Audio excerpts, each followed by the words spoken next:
Alright. Right then. Let's have fun, shall we? Settings. Yeah. How's this sound then? Yeah. How's this sound then? Yeah. How's this sound then? How's this sounding then? How's this sounding then? How's this sounding then? Fuck it, it'll be fine.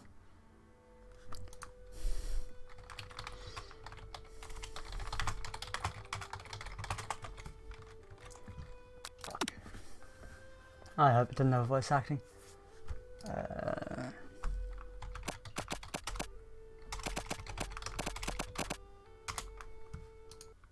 Haha! Chicken. Feel great.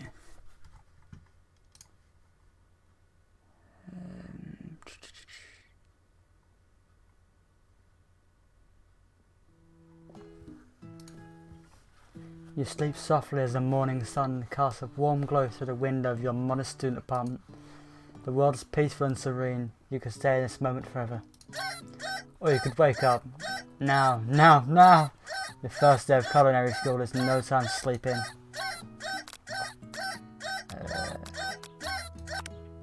Lying in bed, you stare at the ceiling, thinking about everything that awaits you at the prestigious University of Cooking School, Academy for Learning. Your mind begins to wander. Who will be there? What will you cook? What should you wear? Time begins to fly by, and you find your imagination getting away from you. And it's taken seriously, it's a job. I'd better make sure to arrive prepared for the first day. You bust through the morning checklist. Teeth brushed, hair combed, pits deodorized. Nothing can stop you now. You confidently grab a biscuit, strut out the door and head off to class. Just what you need to get your blood flowing. The fuck is that? Standing in the quad, you gaze upon the magnificent University of Cooking School, Academy for Learning.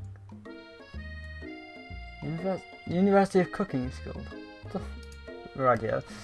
Here comes your lifelong best friend, Miriam. Wow, I've got a female friend.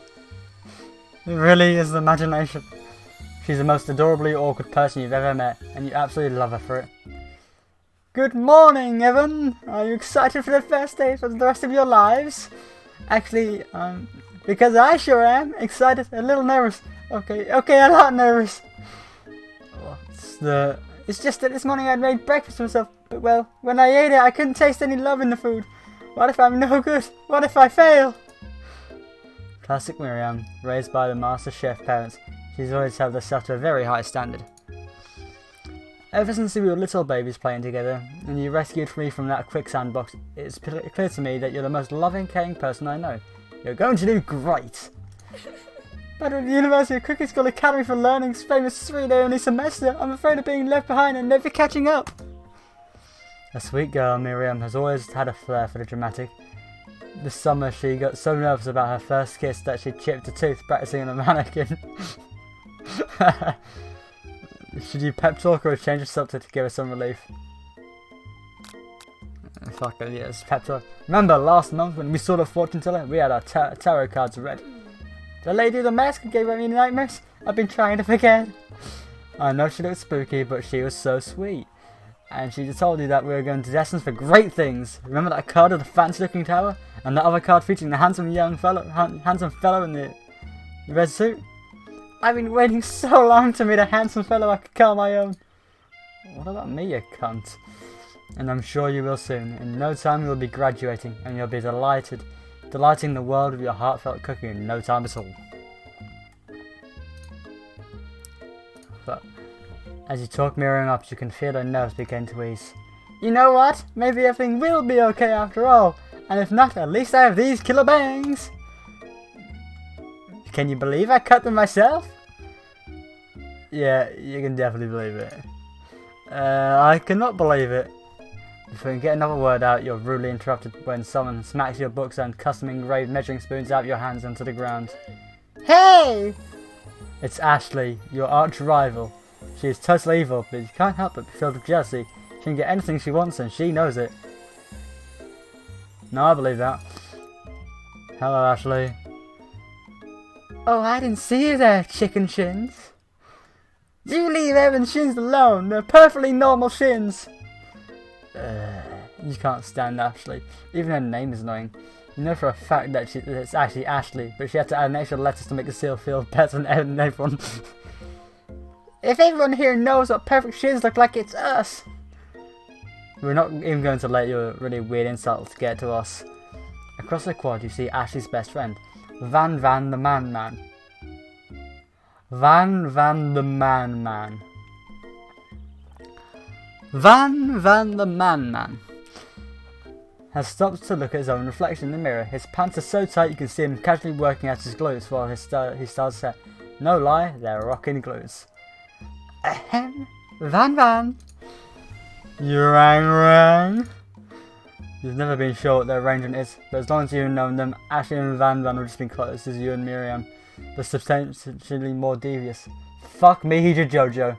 Fuck me.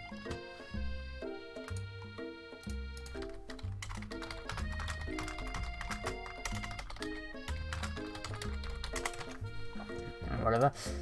I can't believe that University of Cooking School Academy of Learning would even ever allow people like you to attend as students. I know, right? You'd think they'd just hand out our diplomas now. Or maybe hire us as their professors. You amateurs could learn a lot from us. Muda. The first day of school about to start. There's just no time to properly tell these two off to resist the urge. Let's go, Miriam. See you later, losers! As you approach the door, you see a goofy-looking kid pushing hard against a window directly next to it. Oopsie. I think it's broken. You reach forward and easily pull the door open. That should do the trick. I love you! I think you mean, thank you? My name is Pop. I was named after my Pop. He's old. Could someone like this also be a student in school? He must be one heck of a chef. Also, his name tag clearly says Bob, but I guess he's reading upside down. Hi Pop, I'm Evan, so are you going to make me hold this door all day? Nope. And at that, the young man walks into the building ahead of you. Is it just me or is he kinda cute? I think it's just you. You both shrug your shoulders before following him into the building. You stand at the edge of the room, unsure where it's to sit. Other students wander in and keep themselves busy chit-chatting. A scruffy-looking pooch takes his place at the podium at the front of the class. Adorable! Now, quiet down, everyone. Who's this unreasonably cute pup, and why is he in our culinary class? You must be Sprinkles! Head instructor of the CEO of USCSAL. Please, call me Professor Dog. I may be cute and a little fluffy, but I still demand respect. Woof. What? A cute dog is our professor? This is the best school ever! I guess only a dog's nose cat will pick up all the nuances in fine dining. Out of nowhere, wind begins to rush around you as a swirl of cherry blossom petals fill the air inside the classroom. I'm Cheaty, someone close the window! And then, he walks in. Fuck me, he's a sexy man. You're immediately swept up in the aura of his new student and his remarkable goatee. Who knew anyone could be so handsome? Time stands still. It's him! It's... If it isn't my favourite student, Harland. Colonel Sanders interrupts him. Sorry, Professor Dog, before he can finish his sentence. Please call me Colonel. Colonel Sanders. A hushed murmur rolls through the classroom. As Colonel Sanders walks down the aisle of a desk, suddenly the room sweltering. Bullshit, did you just get a fucking ad for McDonald's? Sweat begins to bead across your brow. You feel like everyone's looking at you and you're not entirely wrong. And this over here must be sweaty sweatsart. Maybe we should open that window, back up before Fawcett pits and melts into a puddle and evaporates entirely. Damn fucking right, he's amazing. Hold on a second, no one talks to my friend like that. You two both know my name. We're in the same kindergarten class. And what is all your really weird insults? Besides, when Evan sweats, it's not gross, it's beautiful. Look at that shimmer! Besides, what? You said, yeah. It's a good thing you didn't forget about the deodorant this morning. This classroom's ha ha ha! Professor Dog steps in to settle the class down and set some ground rules. Welcome to the University of Cooking School Academy for Learning, the greatest culinary academy in the world.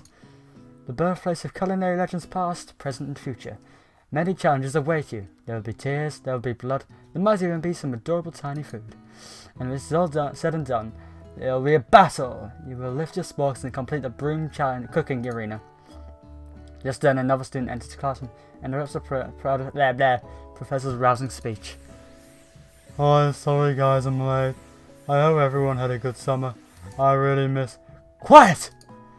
Later class is bad enough, but interrupting my monologue? In the fast track out of here, young man. Are you sure you even are in the right place? Don't you recognize me? This is my 3rd year in the school, with you as my teacher. Everyone stares at him blankly. Does no one remember me? You're expelled if you utter one more word before I finish. Let that be a lesson to you students that tartness is unacceptable! Even Clank made it here on time, rolling halfway across town in his tiny wheels. You tend to see the student Sprinkles in referencing, who appears to be some sort of industrial kitchen appliance. The class burst into laughter. Oh, Clank, you rascal. Sprinkles walked into the classroom as everyone stands in silent obedience. When he gets to you, he lifts his nose in the air and takes a deep sniff. Your diet is lacking. Based on what I'm picking up here, you definitely need multivitamin. You'll be taking better care of yourself. You've never had a talking dog as a teacher before, but Sprinkles' reputation for being smart but tough is well known.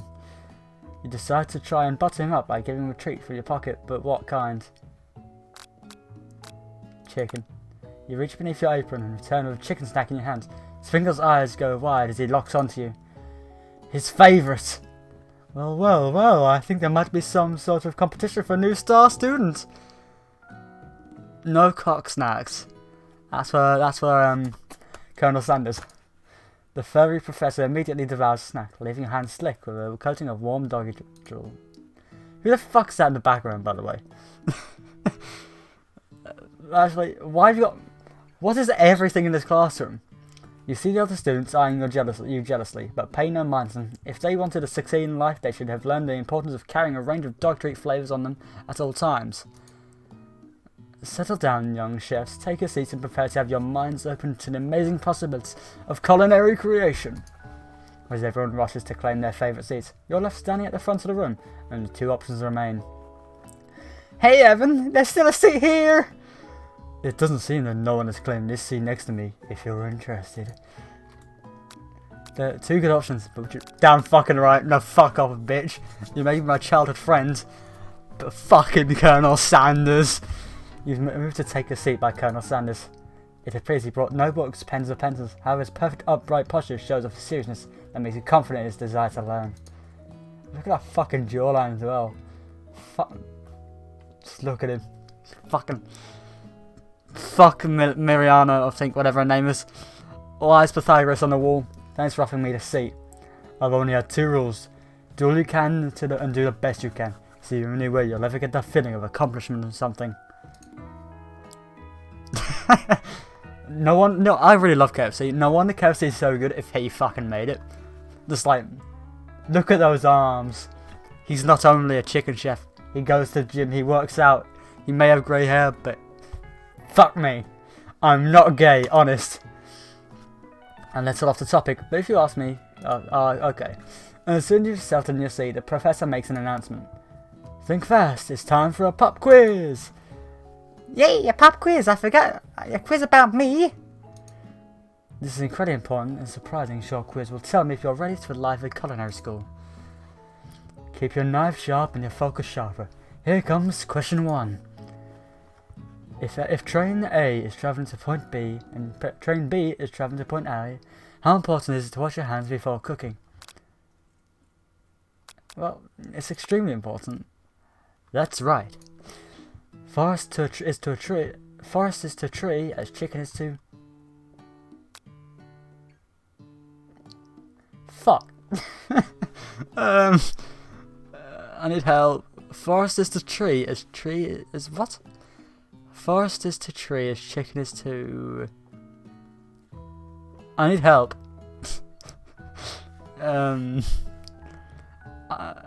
Yeah, I'll go further. That's right, thank you. What's the most efficient eating utensil ever created? Spork. Fuck everyone else. A spork is the best. If I see a spork, no, my KFC near me doesn't have sporks. The one in fucking like Middlesbrough, I think I've only seen them have sporks once, and it was my best day ever. What food is the best for a broken heart? Anything as long as it's prepared with love and not too much salt. Camel meat, a pancake that looks like a silly face. Well, I know it's A, but you know, if I had a broken heart and someone made me a pancake that looks like a silly face, I'd be happy. Like, they'd care for me. That's right. Is Sprinkles a good boy? He is the best boy. He's a talking dog. Teaches at culinary school. He is the best boy. That's damn fucking right. Haha. That's the only test I've ever fucking aced. Wow. Be honest. Did you cheat? You looked up, see, Colonel Sanders has been watching you tally your score. He's impressed. It's fucking 5 questions, mate. I won't be that impressed. Perhaps I had to ask you what the answer was, but shh. I know we've just met, but I have to confess, I think you have a beautiful brain. Hot diggity, Evan, you scored some major Colonel Sanders points with that performance. Oh my. Oh my, I'm getting hot. May I have your attention, students? I have an important announcement to make. Time for lunch! Wow, the cafeteria is as nice as any restaurant as you've ever eaten at all. It makes sense that the school dedicated to cooking would have a serious about eating. That cafeteria looks shit, to be honest, mate. A delicious fragrance wafts through your room and tickles the end of your nose. Your mouth waters. Do you smell that? That must be our lunch! It smells crazy good! Everyone, can I have your attention? Is it about lunch? No, I just wanted to apologise for my tiredness. You see, Howdy, folks. I'd like to make an announcement. Hey, it's about lunch. Everyone cheers. It'll go alright. Alright, fair enough. Yeah, I'm obviously Colonel Sanders, but Shush! Lunch, lunch, lunch! She said shush. In the honour of the new semester, I've prepared something special to share with everyone for lunch. That must be the smell I smelled! Indeed, that smell. You hold your breath, waiting to see what food this mysterious student has created, but you've heard he's very talented. But were the rumours true? Is this? Colonel Sanders. Oh, fuck me. I knew this, made by KFC, but fuck off. Colonel Sanders lifted a large bucket above his head, its contents glimmering in the light. Try a huge piece of chicken, breaded and fried to a crispy, golden finish. The aroma envelops you, and you begin to feel warm and safe. Colonel Sanders has filled a bucket with chicken. What a novel concept. The stomach begins to grumble as if to say, stop thinking and start eating! For years I've been developing a secret recipe for the perfect fried chicken. By my calculation, nothing less than 11 herbs and spices are required to achieve the perfect balance of flavour. You look around and notice that every other student has a pen and paper and is scribbling notes as fast as they can. But that's all I'll say about that. Oh no. I had Van have this sort of manly, macho voice, but... Deal! What do you think, a stupid secret recipe, dude? Pshaw! Nah, my dude, nah! I just started drafting an last testament in case one of these ingredients is poisonous. Got him? He looks around nervously to see if anyone else is laughing at the sick burn. You wait to see what Zinger Ashley has prepared to follow, but she suddenly takes a different approach. Yeah, I was writing in my diary. Dear diary, today I smelled something beautiful. I knew at that moment that only the hands of a true gentleman could fry chicken so tender. You see her body language change from bitter and evil to sweet and innocent as she slides closer to Colonel Sanders. Get the fuck off him, you whore! She realizes that she is destined for the greatness and fame with cooking skills like this. She wants him all to herself. That face is terrifying, but fucking look at those thighs. Fucking that box of chicken can't match those thighs. And he is a joke. Is he in like Stardust Crusade? Oh please. Well, Van the Man, if you don't want any, I'll take it. Whoa, hold on, I mean, I guess I'll try it. He takes one bite and his eyes grow wide. He starts contouring his face as he tries to hold his pure exhilaration and unimpaired. Ah! Easy now, there's enough for everyone. Please, my fellow classmates, dig in. You take one piece of fried chicken out of his bucket and sink your teeth into it. It's amazing! Tasting Colonel Sanders' food transports you to another dimension. Alone with your taste buds gripping a drumstick in your hands, you float around weightlessly. Focus your mind and meditate on it and try to identify every flavour. Savor the moment and everything it tells you about Colonel Sanders' culinary heart. Swim towards the light. I want to make this shit. I'm going to meditate it. You let food rest in your mouth and focus on it. Scrutinising every flavour. Salt? Maybe. Pepper? Too obvious. Oregano? Basil maybe? But there's something else. Something dark. Something spicy. You dig deeper. Deeper. Deeper. Yes, Evan, deeper still until you find it. Could it be? Blank. He really did it. How bold, how adventurous he is. Blank. You try to go deeper into the sea of flavours, but this revolution alone is more than you can handle. You snap out of it and realise that this information was meant to remain a secret, and yet, now you know. A man's responsibility now rests upon your shoulders. As you look around, you realise that everyone in the room is consumed by lunch. No one even noticed that you travel through space and time. Ooh, ooh. After tasting his food, you can get some one-on-one time with Colonel Sanders. Colonel Sanders smiles ever so softly as you approach. He stops what he is doing and allows you to break the silence. Colonel, I wondered if I could talk to you for a second. Anything for a fellow chef. What exactly was on that chicken? Ha-ha! How bold of you to come out and ask. It's an idea I had for a new combination of flavours that will make me my fortune and establish my legacy of all time as I open a chain of highly successful fried chicken restaurants. No big deal. It's just you and me here talking, and I can keep a secret. In fact, I've got some of my own that I'd be willing to trade. What's the rush? The semester is only getting started. We've got 2 more whole days to get to know each other. He's clearly not going to give it up easily, but it doesn't hurt to be persistent. You know what they always say about secrets, Colonel? Shouldn't learning be fun. You've got some moxie, I'll give you that. Colonel Sanders looks both ways to make sure you're truly alone, and then leans in. You can feel his warm breath as he whispers. Just one ingredient, but you can't tell. I use blank. It's something my grandmother taught me. Blank? Well! You'd never have guessed that. In fact, you're not even sure where you'd get some if you searched. And blank definitely isn't the flavour you taste before. So now you're 2 ingredients closer to knowing the full recipe, but you don't tell Colonel Sanders that.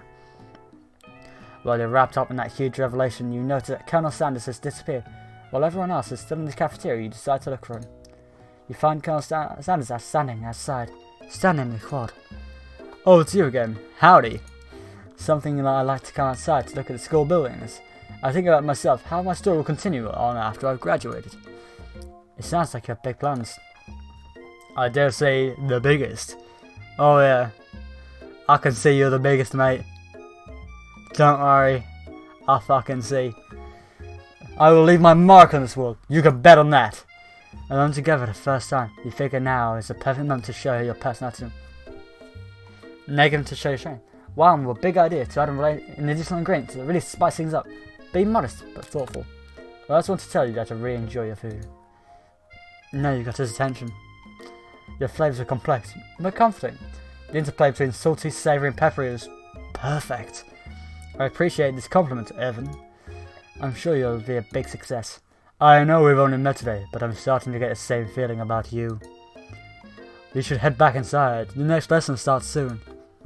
You step into the massive cooking arena, where the afternoon lessons will take place.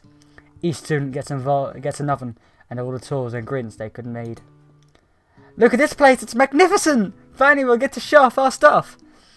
Wait a second, oh no, we have to show off our stuff, what if I totally blow it? You're not going to blow anything except maybe a kisses to the crowd of fans you're going to earn your signature adorable tiny food creations. Welcome students to the cooking arena.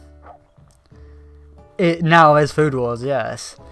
For today's lesson, we'll be cooking with partners. Hurry up and pair off. Naturally, Miriam looks over at you, but unable to control yourself, you pounce on Colonel Sanders. Hey Colonel, would you like to tackle this lesson as a team? A team of two, that is me and you, if that wasn't clear.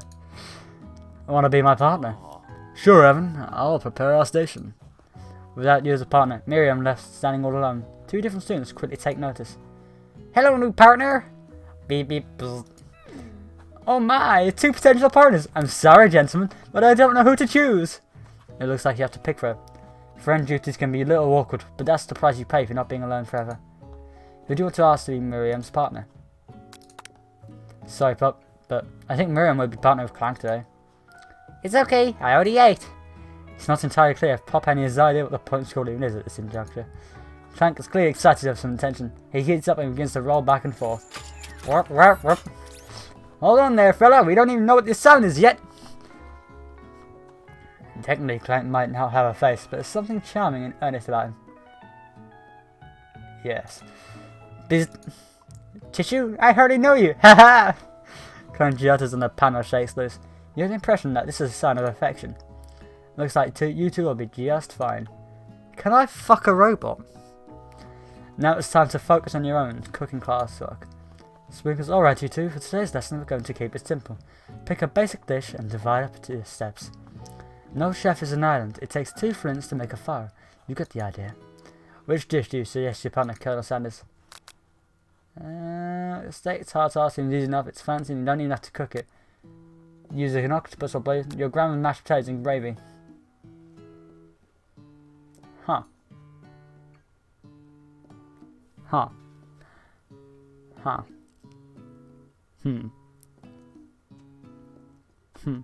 What will impress Colonel Sanders? Like, I was thinking chicken, but something about this, there's no chicken. Like, steak is, I like steak. I also like mashed potatoes and gravy though. Gravy and mash is like the best shit. And I quite like octopus as well.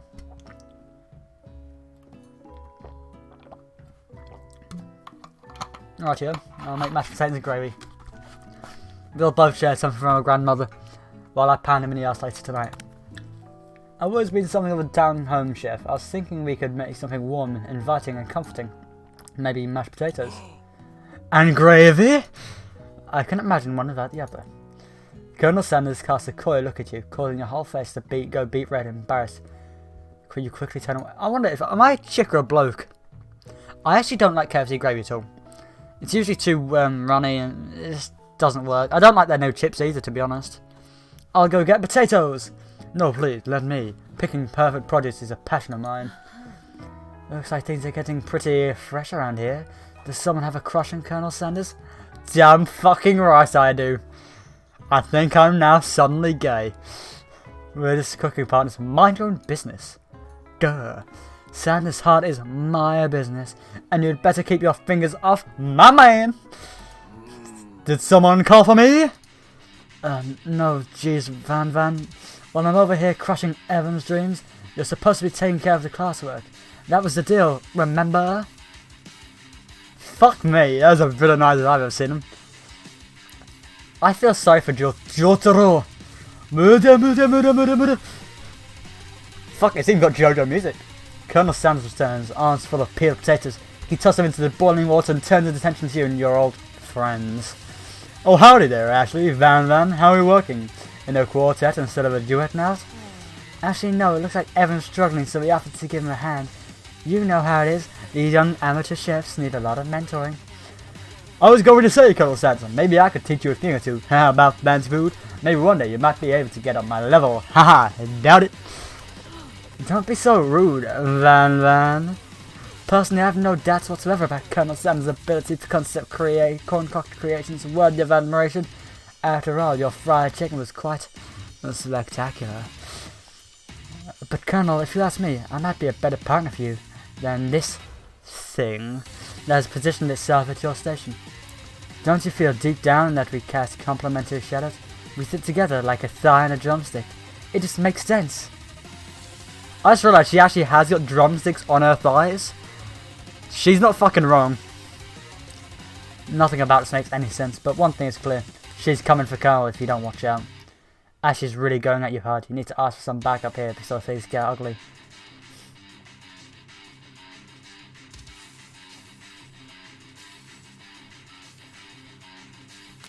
I'll turn to Miriam. She is my friend. But I know Colonel Sanders. But you can't rely. But I want to. He's best boy. Best boy. I'm here to learn and to express myself via my cuisine, not bicker with prima donnas. Partners were chosen at the beginning of class. Let's all respect the format, okay? You turn to Colonel Sanders to confirm that you're on the same page. I chose Colonel Sanders and Colonel Sanders chose me. Isn't that right? A businessman respects all fair agreements, from contracts to handshakes. I took on Evan as my partner for this activity, and I stand by it. Based on your team's behaviour, I'd say you're perfectly for each other. Neither of you has Evan's natural talents or all their loyalty. Being defended by Colonel Sanders leaves you feeling proud and full of potential, and heroically erect. I'm down. You look for sprinkles and hopes that you might step in, but he's nowhere to be found. Darn those cute corgis in their short but sturdy stature. You look down at your station and realise that your attention at the moment, your hands have been cooking on autopilot. Distracted by the jar you've already crushed and boiled potatoes in a perfectly creamy mashed texture, with plenty of butter and cream for flavour. It's as if your natural passion guided you through the steps you know so well while your attention was elsewhere. I know what just to do. Colonel Sanders extends his hand. He's holding out a beautiful white porcelain gravy boat, out of which pours a smooth brown gravy, smothering your nearly finished potato dish. Gravy flows down the mound of mashed potatoes. The results look spectacular. Granny'd be very proud. That's nowhere near enough gravy, I'm sorry, but you need more gravy for that sort of mash. That's fucking nothing. Colonel Sanders holds a spork out to you. You reach out and you grab hold of it, but he doesn't immediately let go. The two of you stand holding the same spork, and for that smaller moment, all the madness and pressure in this crazy world stops. Your eyes lock. This moment is electric. Time stands still. If you love something, set it free. Together you dig the utensils in the mashed potatoes. You have to heaping spork up. When you see Ashley, your sister, you know she's plotting against you to be Colonel Sanders. And then, filled with rage and without thinking, you fling the spork on mashed potatoes right in Ashley's stupid bill. What the fuck? What? Van, do something, do something! Scooping up a fingerful, Van tastes the drip from mashed potatoes and gravy and realizes that it's delicious. Horrified by his run, he slinks away. Will he ever be able to cook something with this so much love and integrity? Hold on right there, Evan. We do not waste food in this broom cooking arena. Colonel Sanders and I expect better from you. If you throw one more spoonful, you'd both better be fed to eat it from wherever it lands. Muda, muda, muda, muda, muda, muda, muda. Can I have potatoes, face? Van rushes back over a covered dish in his hands. Oh my. That looks delicious, actually. Mashed potatoes with gravy? Pathetic. In just a few minutes I prepared a full meal. Gaze upon specialty, bruised tentacles, braised tentacles, and my octopus in a silky salt water glaze. Sauce placed on a battle axe board by my supreme chef ancestors. Order! Oh, you've ignored me for so long. That ends now. It is I who will have the first bite, and you will all look at me with envy. Oh my god, he actually is a fucking JoJo character. Fuck me. The interrupting student rushes at Van and swipes the bite of his signature dish right off the plate. It's not a plate, it's a sword. Axe. No, you don't. Something about this dish doesn't strike my nose quite right. I think the octopus was rushed, and I may have turned in the process. The result could be toxic.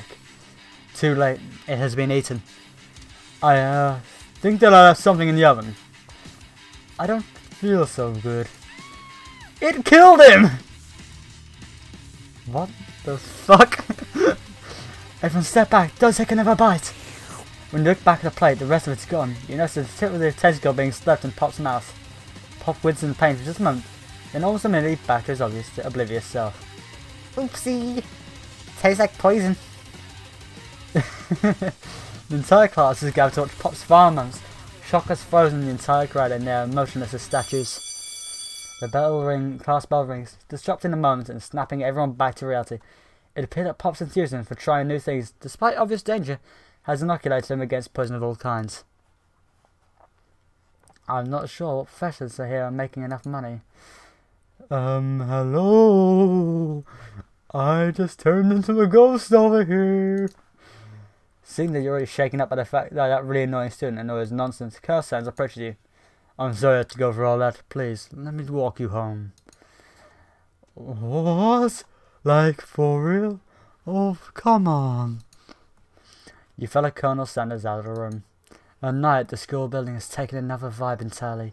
It's dark, more than a little spooky. Colonel Sanders stands in the quad's neon glow and speaks softly. Those mashed potatoes you made in class today. Before you go on, I wanted to know, they're not the greatest representation of my skills. I didn't even realize I was making them. They were amazing.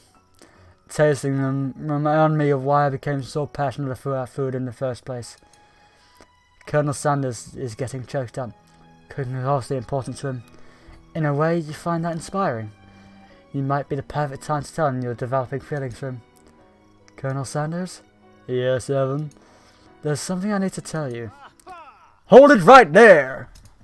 There's something I need to tell you first. Oh, jeez. You see, when I was just a boy, I had a dream that one day I'd be the greatest chef in the world has ever seen. And every day since I've been working hard towards that dream, day and night, never stopping, never resting, also lifting a lot of weights, like so many weights. We should follow our dreams with all our hearts, that our souls may grant them like wishes floating on a shooting star. Hey, no, you, shut up, I'm the one here to say inspirational stuff and be the star of the story. Are we forgetting that your cooking literally killed a guy? Yeah, you can't prove that! Muda! I also saw you kill that guy. What was his name? Somewhere in the distance you hear a long, sad sigh. Forget him, we're talking about me! Me! I'm the hero! The spooky spork monster here is to start our fight! I think I left the fridge door open again. Later, nerds! How dare you threaten me as I was letting down my guard and connecting with another chef on an emotional level. Be afraid, be very afraid of me because I'm a monster, see? Is he rhyming on purpose or is that just a coincidence? But before you can discuss syntax any further, it's a turn-based fight sequence. What will you do? Defend! You decide to defend. Which offense will you choose? Trepidation. You close your eyes tight, but then just once enough. Just to squint if you're a spork man across the battlefield. For some reason, this makes you feel prepared for what comes next. Spork monster goes on the attack. They spit hot gravy at you. You take 1 damage. Felt lots of good defense did. You decide to go on the attack. Quick with love. Does 1 damage. Spork monster won't forget this. Spork monster focuses their mashed mind and draws in energy from Mother Earth itself. They grow large and intimidating. How will you respond? Defend. Which defense will you use? Buff up! You draw energy from your arms, thinking back at all the stirring you did to make the kitchen as a child. Your muscles go super swollen, you're ready to take on the anything. Oh no! Spork Monster's no quitter, buffed up, it's ready to rumble. They go on the attack once again. Spork Monster uses utensil. You take 2 damage from the attack. You take much more damage, you're not going to survive the battle. Attack! You go on the attack. Chow down. Chow down does 2 damage. A powerful blow. Spork Monster's oozing cheese sauce into the lawn of the quad. I wonder who's going to have to clean this up. Feeling vulnerable, Spork Monster presents its ultimate attack. Round its edge. Vile villain, your reign of terror stops here! Colonel Sanders to the end of 1,000 chickens. Pot pie power pinch! Pot power pinch does 10 damage. Spork Monster is defeated. You saved me. An injured Spork Monster spews steam into the night. Forget mercy.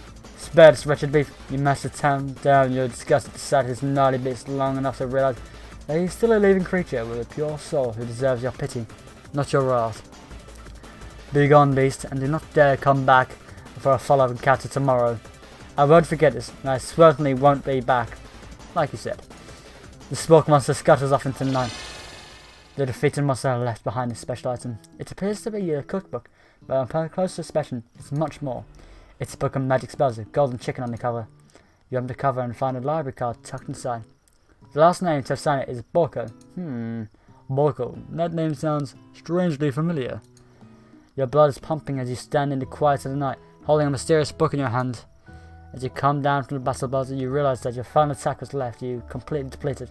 The world around you begins to fade away. Without any energy to keep your eyes open, darkness overtakes you. The image of Colonel Sanders flashes before you, your eyes fall asleep. He must have helped you get home.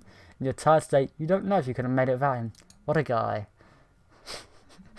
You want to thank him, but you don't have the strength to utter a single word. You feel your covers being pulled over you as you're tucked in tightly. Good night, my Colonel. As in your dream, you're together with Colonel Sanders. For some reason, Sprinkles is also there, instructing your love. Dreams are weird. You wake up on day 2, attempting to process the world vision you had, whether they're memories or premonitions. You lie in bed and stare at the ceiling. Think about the secret you discovered while tasting Colonel Sanders' cooking yesterday. You can't believe it, he really used blank. And then there was the secret ingredients that Colonel Sanders went ahead and told you outright. Not much of a secret, huh? It's probably just because he already trusts you that much. Sure, that makes sense. We'll go over that. You meet up with your bestie in front of school. Before you tell about the encounter with Sport Muncher, she launches into a story of her own. Oh, I know this might sound a little strange, but I think I might be like Clank or what? Like him, like? I know it sounds like it's moving too fast, but there's something about him. I like him. I like him. You got talking to him after class, and he's actually a totally sweet guy. Not only that, but he's really smart. He told me all kind of stories about Colonel Sanders. Did you know that Colonel Sanders was popular in high school? Yes, I can believe that. No, but that does make complete sense. Yeah, but he was so popular that he was voted prom king at school. He didn't even go anywhere too, and he was in a convertible. What? And that was the convertible that he made himself right at the front homecoming parade. I'm thinking maybe something got lost in pressure cooker language translation there. Either way, maybe it would be best if you took it slow with Snowball, like I am with Colonel Sanders. You and Colonel Sanders, the coolest guy in school, the most famous student to ever attend University Cooking School Academy for Learning. You're a thing now? We definitely connected yesterday. Sure you did. You're great. Why would you be into, I guess? Am I a guy? Alright. I want to know, am I a guy before this? Alright. In NSF Dodge Chat, I did mention about being ploughed earlier. Like, is this gay? I'll ignore that and say no. I'm going to... If I'm a chick, it's fine. But if I'm a bloke, I'm 200% fucking gay. I've never seen anything queerer. Laughing at the implications that you and Colonel Sanders might be a thing is definitely not cool. You are so great. You have an idea about how to prove that your love is real. Well, if he's not into me, why did he tell me one of his secret ingredients? Well, yeah, they're not saying pronouns to me, which is really weird, but they wouldn't have to since they speak to me. I don't speak to you and say, she did it. No, I say, Rachel did it, or whatever the fuck. I say, you did it, because why the fuck would I? However, you don't tell me that you know a secret ingredient. Second ingredient too, which is discovered on your own. Your bestie's eyes light up. A secret ingredient. Yes, like I said, a secret ingredient is... Pardon me. I'm sorry. Yeah, so I just said that, a secret ingredient. Is there a dramatic echo in here? Miriam checks to make sure you're alone before planting. So, this summer, while I was on vacation with my family, a lovely man approached me in the botanical garden where I was working. This can't be good. He told me all about his passion for spices. Secret spices. The man even gave me some to show you what he meant. He said it was a powder created from super duper rare dried flower petals. And if I took a big favour, I could have some of my own. Please, Miriam, don't tell me. So I filled my suitcase with them and brought them home. He was so nice, he even met me at the gate when I arrived. Later, when I cooked with them, a strange feeling came over me. A flavour was anything unlike I had tasted. I think I'm being very liberal with the meaning of spices here. Whatever. Anyhow, we both share an interest in cooking, so we stayed in touch, you know, like pen pals. I bet you'd love to know more about this new spice. Well, I'm definitely not supposed to share Colonel Sanders' secret recipe, and besides, I only know the one ingredients, so I doubt I'd be much use to anyone. Please, please, please! It could mean the whole world to me. No one has to know it came from you or from Colonel Sanders. What do you think? You should protect Colonel Sanders' secret or share your bestie? Mate, you know, you can't, like... I made it. What the fuck is this, by the way? Oh, right, fair enough. That's good. Make up a fake ingredient. Quickly think of a fake ingredient name. I don't know how about. It was Eye of Newt. I know, sounds like some kind of witch potion, but that's what you can do. Eye of Newt? Wow! I think my voices for this chick have gone somewhere. It doesn't sound right to me. Her eyes light up imagining such a thing, and you figured that you've already satisfied her curiosity and shall move on. By the way, I don't really know what androgynous mean. I know vaguely, but you know, not 100%. However, she immediately turns around and does some thumb typing on her phone that you can't quite see. That's probably not good. Before going to ask her to confirm that she is definitely not testing secrets to other people, you're interrupted. A wind rushes in. Cherry blossoms peel. What? Blah blah blah. Blah blah. A wild rush. Fuck me. A wind rushes in. Cherry blossoms petal. You could read that yourself. Why is he on a horse? Right. I'm not the only one thinking this is weird, right? Right. This is weird, right? Fair enough. It's Colonel Sanders. He's arriving at school.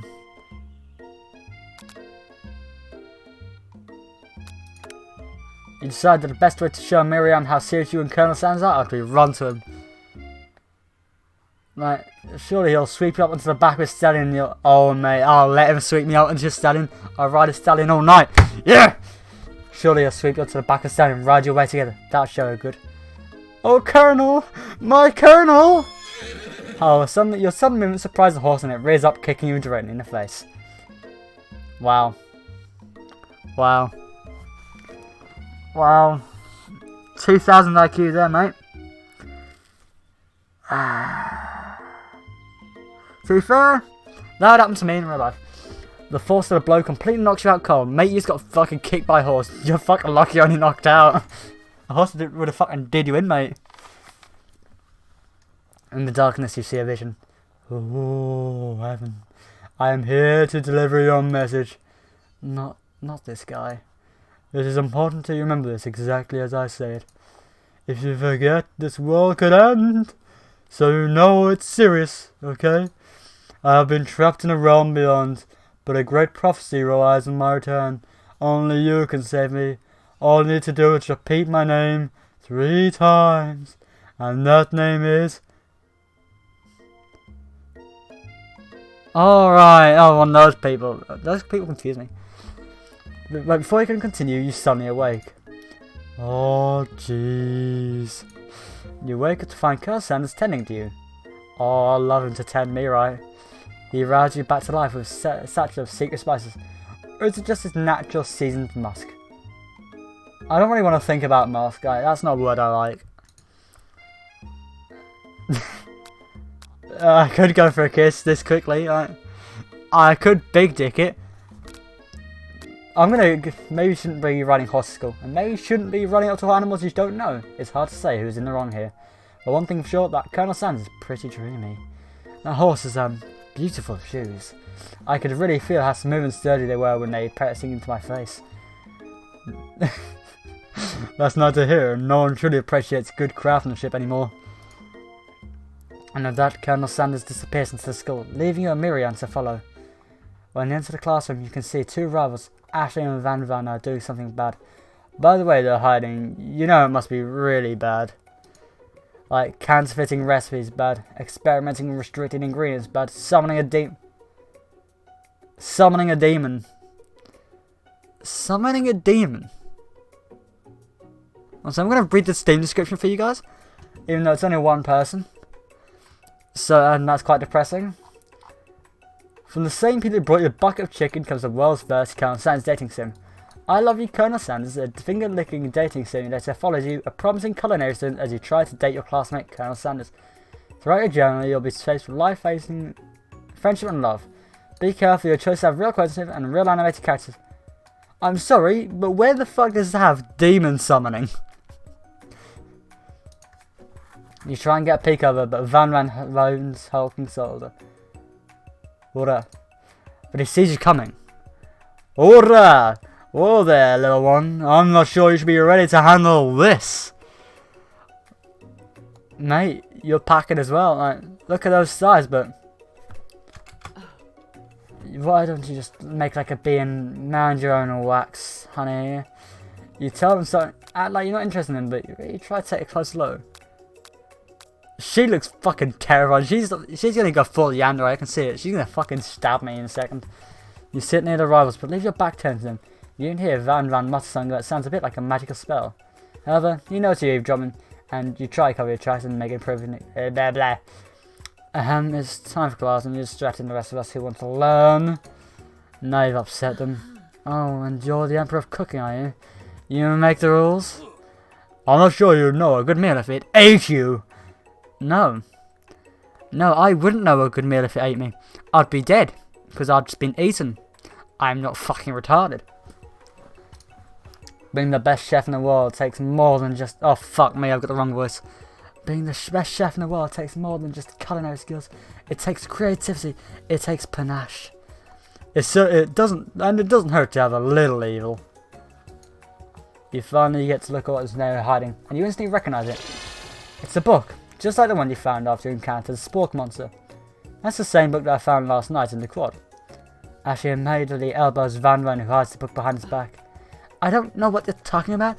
The book is a family heirloom and its contents are secret. You notice that you haven't just been studying the book, but you've got the pop pinned to the wall. What? Right, and they're tossing potato skins at him and they try to catch him in his mouth. We're playing. Before you can dig up any further, you're interrupted by the arrival of more students. It's almost time for class. Beep beep. Van must be running late. He's in such a hurry that he rolls right over Van's meaty foot. Hey, watch it, you bucket of balls! Hey, watch now, you told him. He didn't do anything. This womp. What do you think you're talking about? I've never heard such a language. Not even from a stand mixer. Womp womp. No, your mother was a stand mixer. Van Ryn jumps to stand attack Clank, but Clank shocks Van Ryn, setting a fly across the room. Fuck me. Oh, protect me, Colonel Sanders. These crazed men had to come to blows. I think it must have been over me, but I'm not interested in either of them. Oh! Ashley's tone is completely changed into an instant. She bats her eyelashes at Colonel Sanders.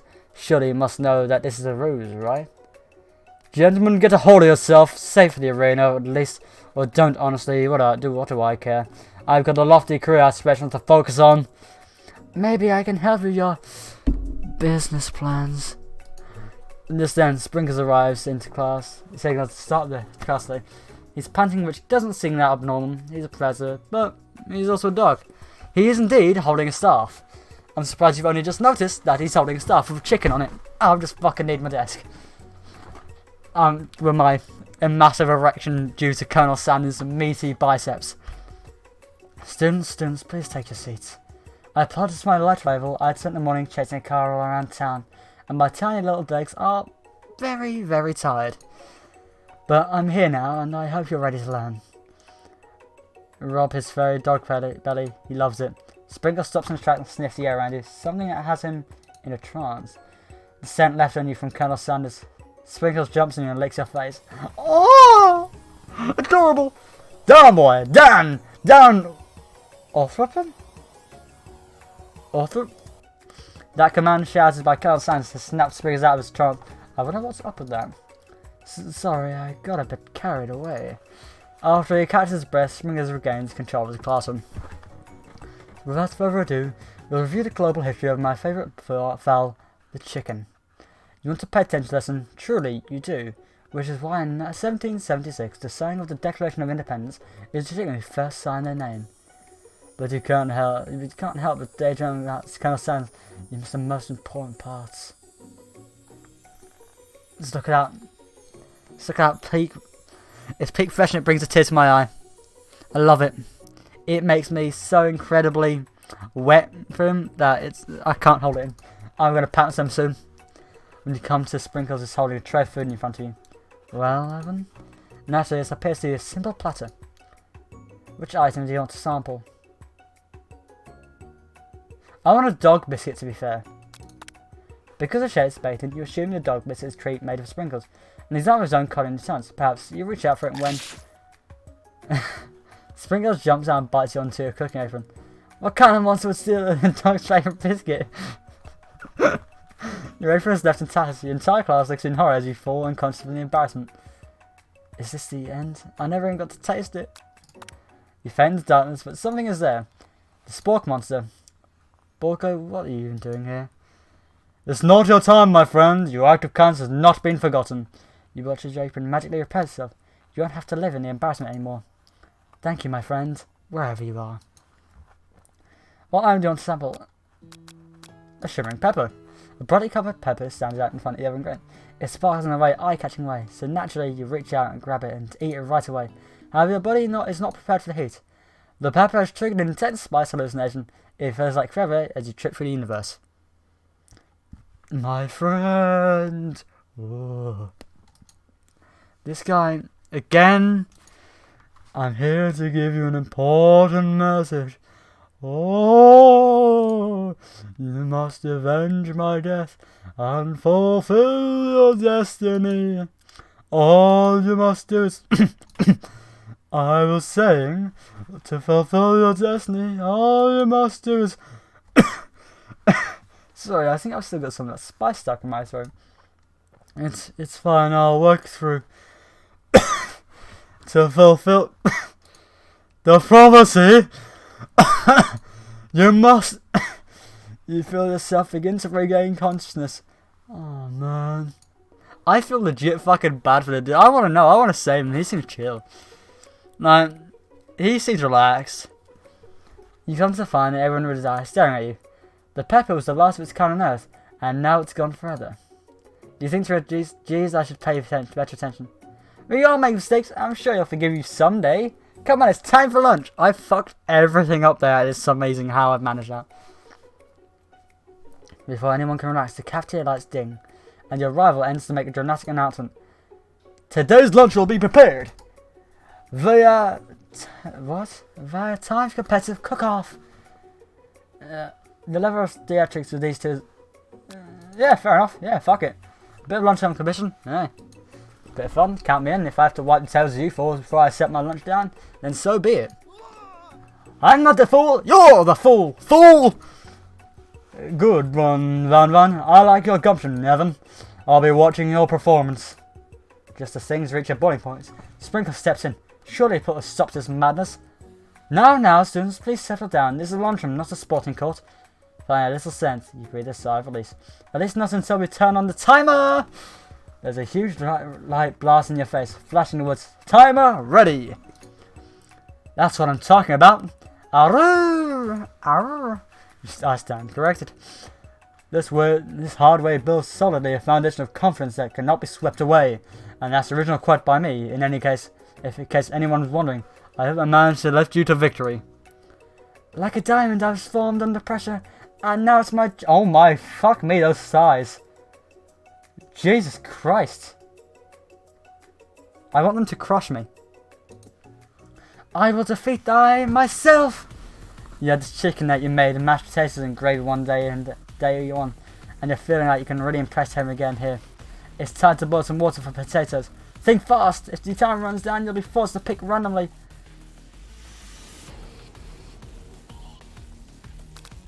I don't know! No! Yeah, sorry, I'm getting my head in game. I don't know cooking, I'm not a good cook. I use an oven. And that's it. Fuck. You're going to need to season this chicken before you cook it. You don't know Colonel Sanders the recipe exactly, but you can have an idea. How many herbs and spices? 11. That's right, you might know all the ingredients yet, but you know at least you're heading in the right direction. Tail wagging intensifies. Now that you've got some basic steps going, it's time to elevate your craft. What's there in mind offers the most favour? Trust. That's... Fuck! I'm begging to get it together, get it, I'm a dog, and that's never the wrong time for dog jokes. Next question. Your classmates are rooting for you, but Ashley is simply stronger and faster than you. You'd better pick up the pace if you want to survive. When you were a child, your father told you to never forget where you came from. Every day you meditate on his advice and draw energy from that place. Ah, come out. A small town where big dreams spawn. The shot of iron. That's right, this is a big shot, you're not going to miss it. You try to shout out the noise in the arena and focus on the cooking. What's the sound of success? Sizzling. Fuck! Don't make me get the spray bolt. Is this the end? Yep. Fuck! Fuck! 1 second. Fuck!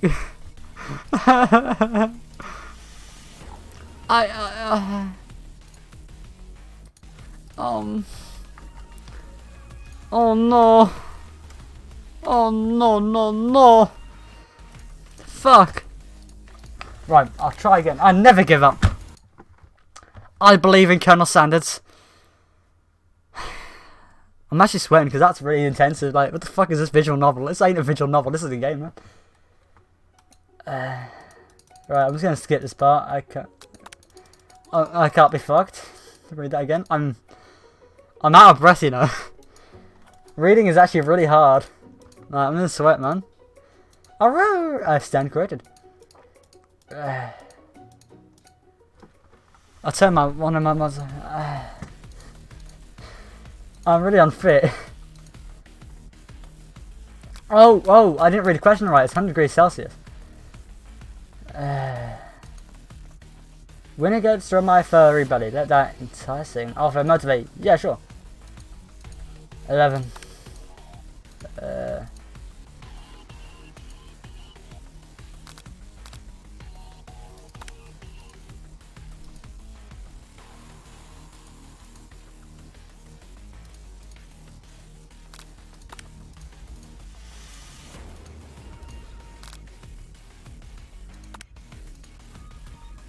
Alright. I believe in you, Evan. He's actually cheering you on, which would be awesome, except knowing he's watching makes you feel totally forget what you were doing. Now all you can think about is Colonel Sanders and this amazing... How many spoonfuls of gravy would it take to feel traditional? Fuck! No, I'll do it. I'll do it. What a hunk! I know, right? You know what? You shouldn't take me photos of the challenge. You're fending behind. Sorry, you take the car around going... Fuck! No! You have to be casting set to fucking woof woof. You're really starting to keep up. And the next station, Ashley's already begun plating her elements on this. It's colourful and complete. To make a time, touch your biscuit down to the standing as you do. Crowd gasp.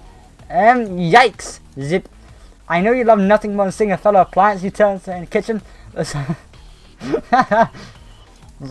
You might not have any hands, but Evan does need a... Right. You might not have any hands, but Evan does. And the good chef needs to be touching the dough to know it's exactly properly mixed.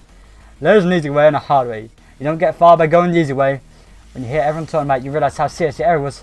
You really shove your hand into her mixer to rescue the dough before it's overmixed. Evan, no! Right. But you're not fast enough, your hands get stuck. It's immediately crushed by the quickest finger beaters. There's no way you'll be able to use that hand for the rest of the match. Constance shakes his head in shame. What often you find is the easy way you can turn out much more difficult. Everyone stop what you're doing right now, this battle is over. It can't be. I was so close to finishing my dish. Sweetheart, look at your hands. Oh, I am a chick, right. You simply can't go on. Oh, that's too bad. And here I am completely dished. Really so? Sure it makes me the winner by default? No, it wouldn't be fair to compare to on account of Evan's injury. You see Splinter's lean to lick his doggy chops as he looks onto the dish. But I suppose you should at least tell us what you prepared. Well, because I'm the sweetest, I skip straight to dessert. On this white chocolate dome, you'll find a wide array of delights, taking you to a journey of flavors that taste good and tell a story of excellence. To be fair, if Colonel Sanders was watching me cook, I'd make a fucking steak without Colonel Sanders. I'm a retard. I can't cook for shit. I was going to ask Evan to do the honor, but since you're injured, I'm afraid that the pouring this cream onto delicate hot chocolate sauce might be too difficult. Colonel Sanders, if you wouldn't mind lending me your strong, steady hand. Colonel Sanders pours the hot chocolate hot sauce on the dome, causing it to melt away, revealing the ingredients hidden within. Bullshit, can you make that in that time? Inside you find a delicately fried cheese croquette atop a slice of honeycomb ice cream, 2 days, tender nougat and a pearls of blueberry glass. Colonel Sanders seems intrigued, but perhaps not impressed as he dips his finger into the chocolate sauce. Simplicity isn't your strong suit, is it, Ashley? Oh, you! Hehe! As he places his sauce-covered finger into his lips, Ashley leans over to whisper something into his ear. A dark sauce sticks into his mustache. Internal laser rays. Your rage burns so intensely in your eyes that they burst into flames. These flames cause your eyebrows to catch fire and then turn to ash, as they fall off your face, which means people will have a hard time understanding your emotions for the rest of the semester. Perhaps forever. Embarrassed and ashamed by your performance, not to mention your crispy fried brow, you run into the quad to be alone. The beautiful weather feels like an insult inside you. The storm rages. I can't feel my left hand, by the way. I'm really sweating. This shit is too intense. Fuck.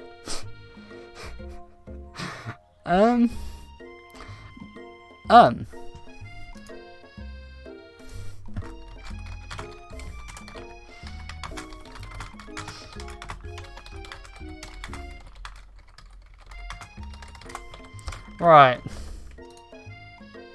I don't know. I'm confused. I need a drink, I think. Right, I'm gonna go get a drink. 1 minute.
I've arrived again, fuckos. And this is the best visual novel I've played in a while, I must say. It's Colonel Sanders. He's probably here to tell you that he and Ashley are in love and have decided to get married. And he won't even ask you to cater his wedding because you're a terrible chef and an awful person. You tried to hide from him, but he approaches you directly. I know you're hurting right now. Not just from the devastating loss, but from that run-in with your mixer and that small fire. We should go get that checked out. I'm fine, can't just leave me alone. I'm a loser. I'm not fit to fill your fryer. I'll never be a master chef. Failure is a part of life, not just for you, but for all of us. Don't you ever think I've failed at anything before? That's exactly what I think. Well, then think again. I wasn't always the man you see for me. Enrolled in culinary school, incredibly handsome, successful, motivated, up my own arse. Well, handsome, sure, but I was born that way. But I've walked other paths, I've arrived at dead ends. I was passionate about life, but I failed as an obstacle.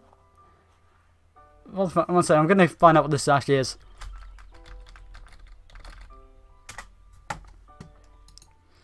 Oh, right. Doctor who specialises in pregnancy and childbirth. Right here. I was passionate about justice, but I failed as a lawyer. I was passionate about livestock, but even I failed as a mule handler. That one was especially humiliating. Mules can be so cruel. I lost my business partner to a gunfight, and I lost my innocence when I picked up a firearm and put a bullet into my rival. He survived for a while anyhow. I don't know. Oh, I didn't know. Actually, yeah, didn't Colonel Sanders murder someone? People see my delicate ribbon tie and my well-kept beard and assume that I've got it all together. Which is true now, but it hasn't always been. Sounds like this guy could really use a hug. I resolved that when I was going to, no matter something, no amount of hours, labour or money could deter me from giving it the best I had to give. As Colonel Sanders changes focus. Yeah, also, I'm going to find out actually.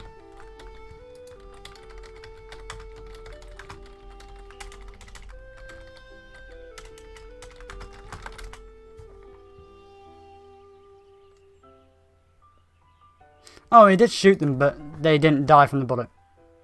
This is free, actually. I recommend picking up. It's actually fucking free.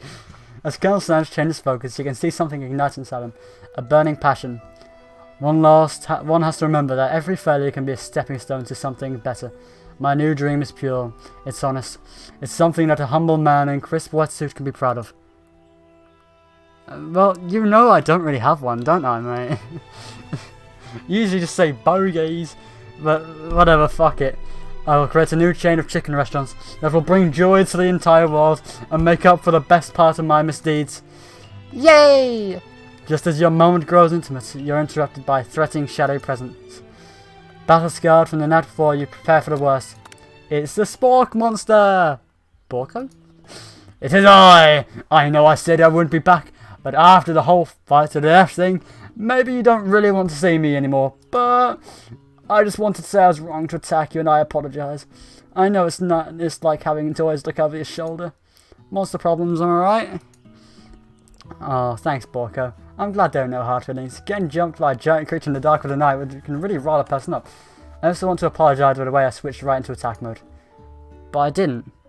I went into defence. The first thing I did was defend. I know that you're strong, and cooking school can put a person under a lot of stress. I actually used to go to school. I wasn't always a Spork monster, you see. I don't believe it. You were a human once? Well, no, I was a golden retriever, but I was still a student. One day some mean kids with a magic spellbook cast a dire enchantment on me, and I was forever transformed. A magic spellbook? Precisely, I had procured a copy for myself, but somewhere along the way I've lost it. If you find such a book, I beg of you, respect it. You're a powerful chef, and you shouldn't rely on such dark and evil magic. No, you should be protecting the innocent from those who cheat them through sorcery and guile. If you need me, don't fear, I'll be there. It sounds like there's some bad cooks in the kitchen of life, Evan. Together I'm sure we can defeat them. Come back to my hideaway and we can discuss. A personal invite? You can't imagine what Colonel Sanders' home must be like, but it sounds like you're about to find out. Wow, he's got a massive cock. Haha. Stepping inside Stan's home, surrounded by his things, you start to feel a special bond with him. It looks like you live such an exciting life, Colonel Sanders. Every day I can be an adventure if you approach it with the right Every day can be an adventure if you approach it with the right attitude. Long ago I made a decision to never stop searching, never stop working, never stop imagining. Have you been working on new recipes of your own lately? I'm always excited to talk about food with another ambitious chef. Well, there is something. It's just a side dish I've been tinkering with, trying to find the right balance of flavours and textures. I'm not sure I've nailed it yet, but I'm close. Colonel Sanders' eyes perk up as he starts to wonder what dish he might be describing. It's meant to post something spicy or something crispy. Both, perhaps. And now you've got him right where you want him. Should you reveal your new creation to him, or keep it a secret? Reveal it. You decide that you're as ready as ever as you'll ever be to share your original cooking recipe with Colonel Sanders. Before you can talk yourself out of it, you decide to dive in head first. I use my head to go right into him. I mean, what? You reach into your lunch bag for a special dish that you've been keeping for ice all day. I present to you my original coleslaw. The shredded cabbage disc glistens in the light of Colonel Sanders' looks high joy. Magnificent! Together you chow down in the creamy slaw until a spoonful remains in the bowl. Do you mind if I hold onto that spot? I like to have it around so that I can admire its taste later. Well, coleslaw's white. I like him with my white stuff. No, I should stop making these fucking jokes, Jesus Christ. You could often make him more, but he seems like a very sentimental kind of guy. Sure, why not? Please, make yourself comfortable. I'll be back in just a moment. You realise that now would be the perfect time to do some snooping. Around the room are various items that you can look closer at. Each item seems to radiate memories and emotions. Tap on an item to discover more about the Colonel. Chicken. You notice a very realistic stuffed chicken sitting in the corner table. When you pick it up, you realise it isn't just realistic, it's real. Taxidermy. Must have been important to Colonel Sanders when he was alive. I'm sorry, but a little note clipped to Chitten's foot read, "The true state of bird is the great state of Kentucky." And a lock of silver hair is woven through the teeth of the comb. Upon further inspection, you realise that the hair therein isn't silver in colour, it's actually made of spun silver. What? A scented candle. You pick it up and try to identify the smell. Power tool. Freshly starched collar. Piece of wood floating in a lake. Summer of '69. No, it's just one of the secret recipe ingredients. It's tabernacle. No, I don't want to.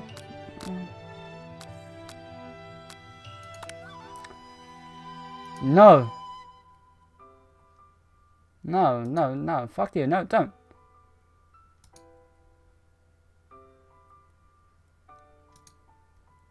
I don't read that very well. I couldn't read it myself. Something like canned chicken. You take a close look at the urn sitting on a nearby pedestal. There's a plaque written on it. It's dusty, but when you wipe it off, you can read the inscription. It says, "Here lies the ashes of my past careers and business failures." Poor guy. An adorable little baby boy crawls across the floor. From their goatee and mustache come belly spots. You figure this must be Colonel Sanders himself. What? That or maybe the drumstick that's been waving like a rattle. He frames a baby picture of just themselves. Probably the same person who'd make their own face the logo of the company they founded, am I right? I like this game. I like it. The photo appears to be Colonel Sanders, except he's an old man visiting the pyramids of Egypt. Maybe this is where he discovered most of his secret herbs and spices. One of the framed photos shows an old man who looks a bit like Colonel Sanders, standing with a friend. They hold fried chicken and drumsticks and appear to be cheersing them. You look closely and see there's a short inscription. "I wonder who my friend Pete is." You open the door in Colonel Sanders' closet. You find a row of signature white suits hanging within. You take one of a tang and try it on. The jacket is a bit big for you, but it's soft and comfortable. You give yourself a deep hug, breathing in his scent. They say this home is where your heart is. Is this what they meant? Before you can look any further, you hear Colonel Sanders returning. He has a new dish that has been working on. He wants you to taste it. If you try to act casual until he asks you why you're wearing his jacket. I don't usually iron those out, but I must say, it does look good on you. Oh crap, the jacket! Forgot to take it off.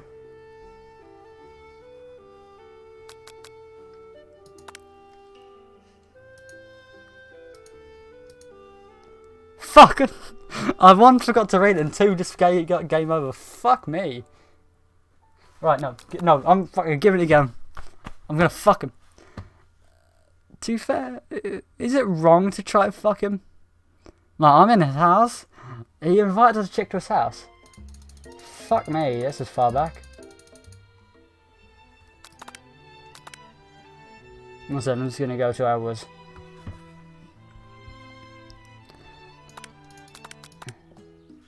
Personal opinion though, I think that if he invited a chick to his house, it should... What the fuck are you doing, cats? Alright, let's do what I did.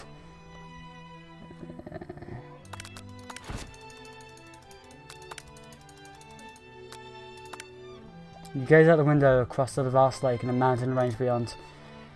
Just then, the ghost of student pops up. Are you thinking about heading out into the world on a quiet quest to avenge my death? Wait, what? I've never even learned your name. Why would I avenge you? I could just tell you my name right now. Can't you see I'm in the middle of something? You open the window and crack the ghost of student swept out of the breeze. You're such a cunt. Not much different to normal, I must say.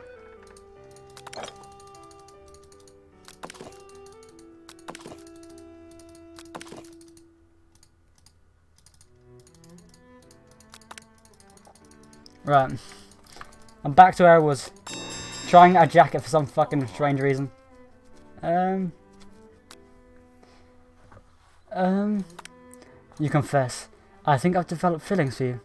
I might be dealing with developing feelings too, but I'm concerned. I can't let anything get in the way of my dreams. Overwhelmed, you take off the jacket and run to the door for the door. But the thought of leaving Colonel in the midst of such an emotional breakthrough gives you a pause. You stop yourself. Colonel? Yes, Evan? I honestly think this may be one of the beginning of something wonderful. I think you're right. We should take things slow. You talk late into the night and drift off into slumber. Dream sequence. Z.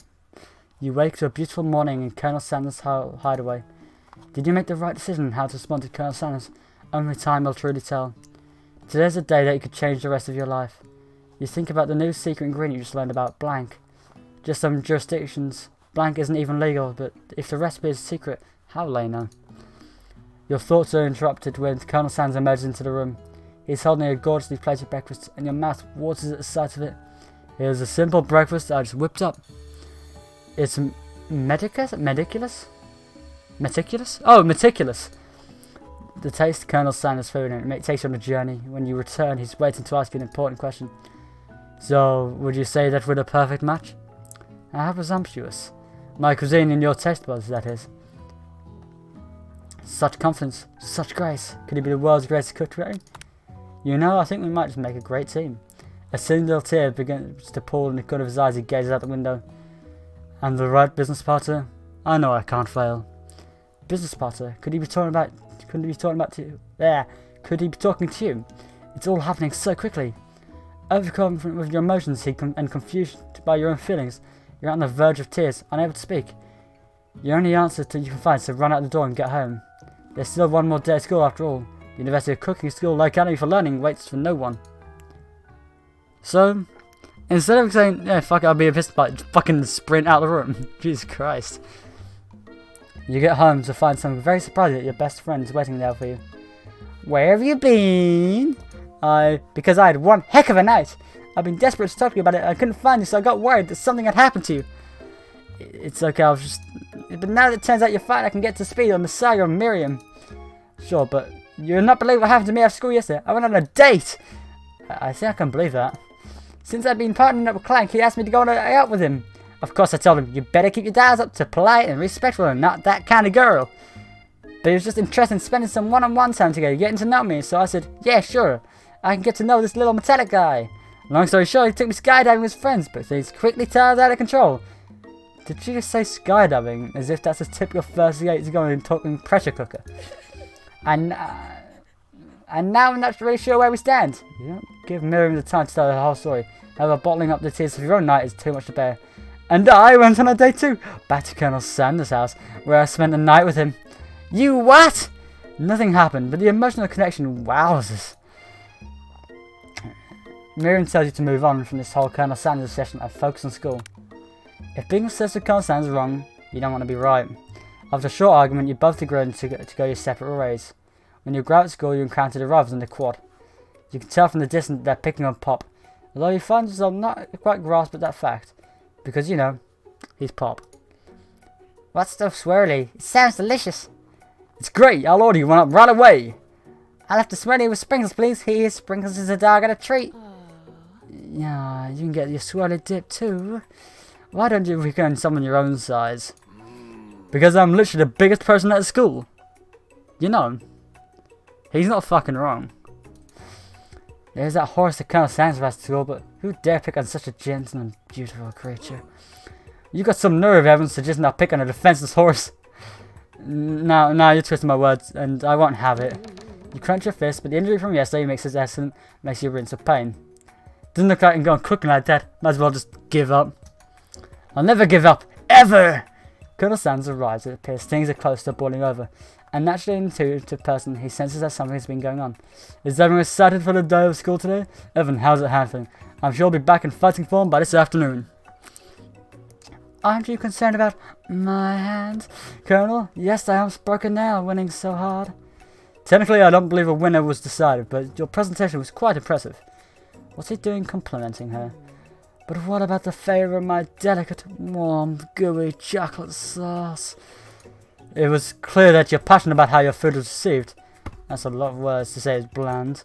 Excuse me, Evan, I'm more than capable enough to speak for myself. Maybe you could tell me more of your thoughts as we walk to class, Colonel. I'm always interested in discussing the fine arts of fine foods. See you inside, Evan. Get the fuck away, you whore. Annoyed by Colonel Sanders' inability to see Ashley for who you are, no she is, really is, you walk across the quad to get some distance. In an attempt to distract yourself from how slighted you feel in that interaction with Ashley, you take out the spellbook you received yesterday and start flipping through the pages. Wow, what's that book? It looks like bad news. It's just something found lying around. It appeared to be some sort of grimoire, but I don't really believe in that magic stuff. A grimoire, like a book of spells? I don't know. Who would spend so much time decorating a magic book if it weren't really powerful? I can't think of any surefire way to find out. You open to a page covered with arcane warnings, cast only in case of extreme emergency, and it says around the edge of the page. I'll give you a spell here that says it'll erase anyone I choose with all my memories. If I scrap out Colonel Sanders, it'd probably help my focus on upcoming final exam. That's way drastic. Maybe you can do something like maybe someone else, like not reading dark magic, maybe tie a string around your finger.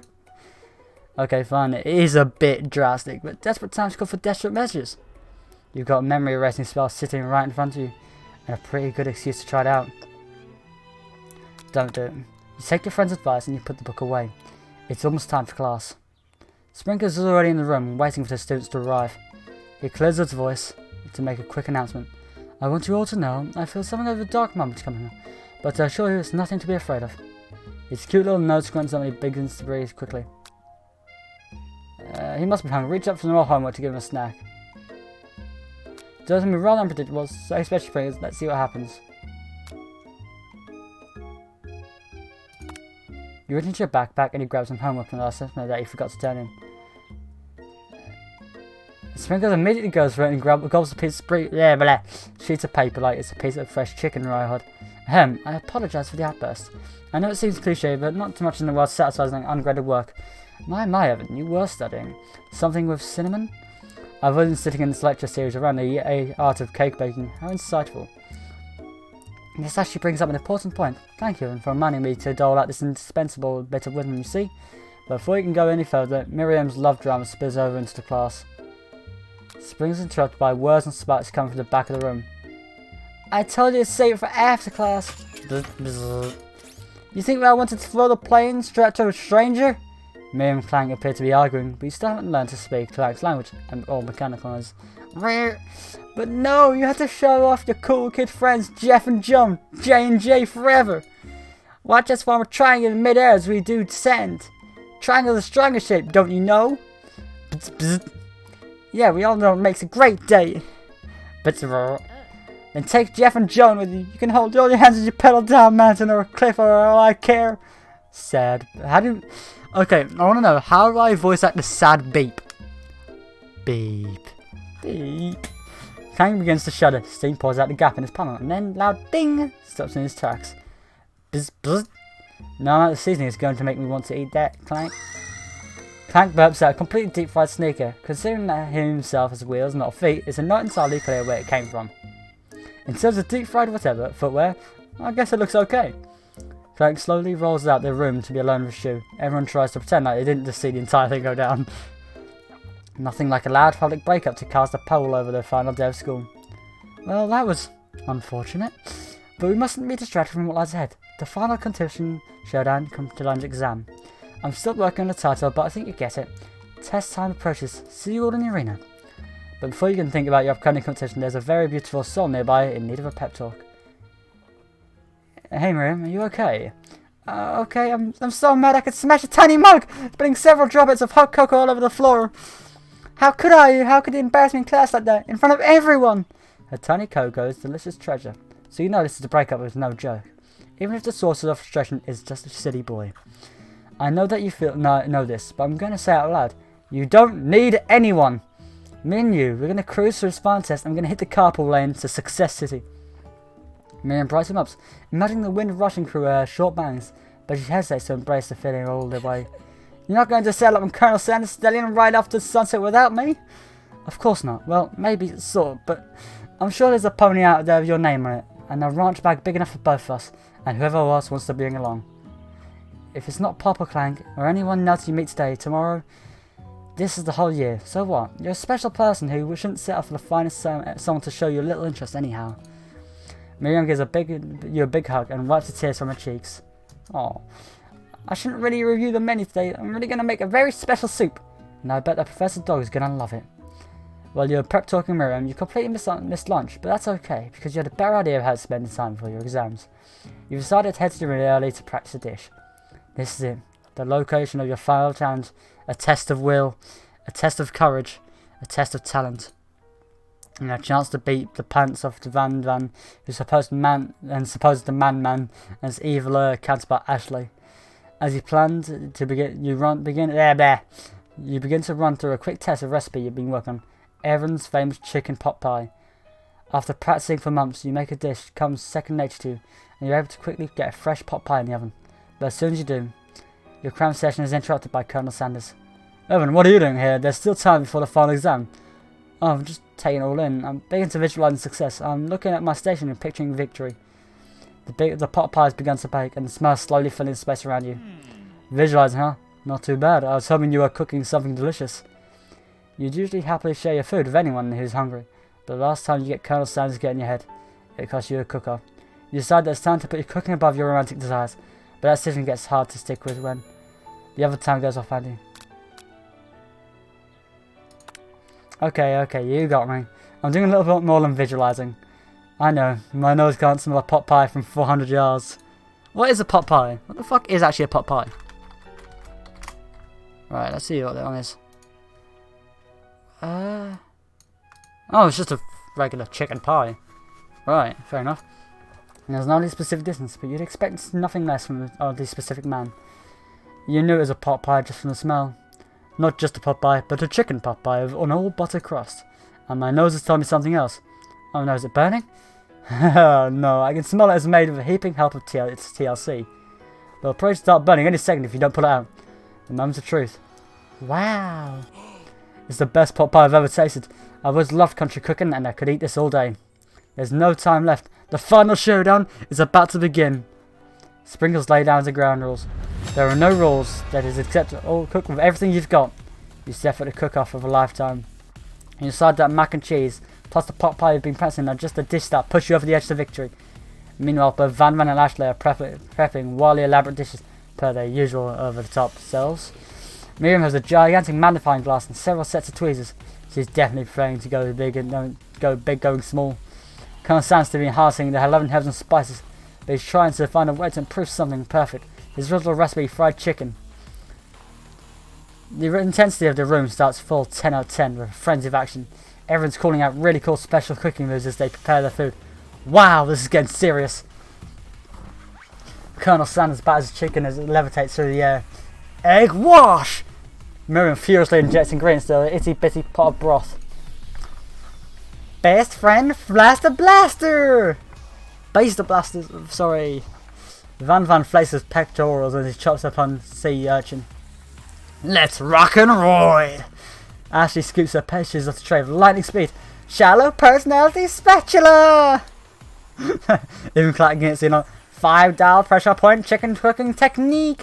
Wait, when did Clank learn to speak English? It's a singularity, as he was foretold. We mustn't let it happen, or the appliance uprising will take us all. Self-destruct. Van Van quickly unplugs Clank and rolls him out the back door of the arena. As he frantically prepares this, you notice Ashley has a spellbook out. Is she going to use some dark magic to turn the tide? You've got a book of your own, and you're desperate not to see her with a battle. You should take this opportunity to fight magic with magic, even if it's almost certainly evil magic. Do it the hard way, the easy way. You've already fucked this up by cutting my hand open doing that. Who needs magic when you've got passion? I'm going to do it the hard way. Colonel sounds that you've chosen to win with your own terms, and he gives you a subtle wink from across the room. I believe in you, Evan.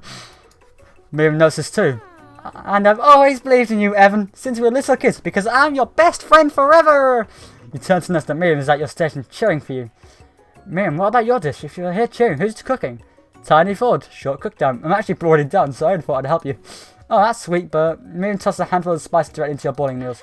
It's a secret ingredient. However, she doesn't know what you lied about. It's the ingredient made it up. And where in the world did she get the iron newt from? The boiling pot explodes, sending Miriam flying back as the watery noodles begin to swirl in the air, bubbling up to a dark cloud as thickens into congeals before your very eyes. It is I, Steve, the Spork Monster! Steve? Wait, what happened to Borgo? You're not here to battle me, are you? We Spork Monsters are mended, but I think Borg had the day off, but you come to Steve and I hate to battle, so I see you're doing pretty alright. Oh hey, you're in the middle of cooking something in Crimson. I love this stuff. Ben TV, you crazy kids and the culinary skills really impress me. Mind if I hang out? I'm sorry, Steve, but I'm kind of in the middle of something. Do you mind? Steve, the Spork Monsters note that you've got a grimoire stashed beneath your cooking station. I see, we're up to crisscross some magical items and accidentally summon, huh? Yes, you guessed it. If you're here, would you mind tossing some fresh noodles in the pot with salt water? I'd love to.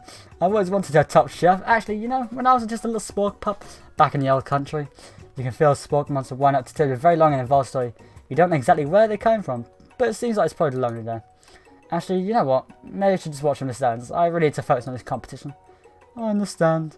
It's kind of like that time in monster school when I had fallen asleep during scare tactics class, and when I woke up, you toss a serious stare at Steve and he takes the hint. Never mind, I'll tell you later. Good luck! Having suffered this huge setback, you know, so you summon extra power from within yourself. Ah! Come here! I can do this, I have what it takes. I came here to win! Your hair turns mac and cheese orange as culinary energy flows through your body. Your heart is pure, my hands are steady, my taste buds have been bringing here an entire lifestyle. Yes, Evan, you are the chosen one. You will avenge me. The power you've been summoning immediately fades back out. You interrupted my inspiring monologue. Sorry. My eyes are pure, my hands are steady, my taste buds have been praying for the entire license. I will show the world my cookery. You begin to levitate off the ground. Energy what? You know what that's with power, you can do anything except turn back time, which you'd rather be useful, because while you're powering up, your chicken pot pie overcooked in the oven and you can't be served. But don't worry, dear Evan, you may have suffered some setbacks, but not all is lost. Impressive your fortitude, Colonel Sanders decided that you've earned this support. I've been watching you all today, Evan. I must say, I'm truly impressed. You've been thinking on your own feet and rolling the punches. He steps up to your station and stands right beside you. I'm here to help! As you manage to make mac and cheese, it's time to up. You're going to need it. But Colonel Sanders, what about the test? What happened to you? What about the rules? Following rules has never been my thing. I follow my heart.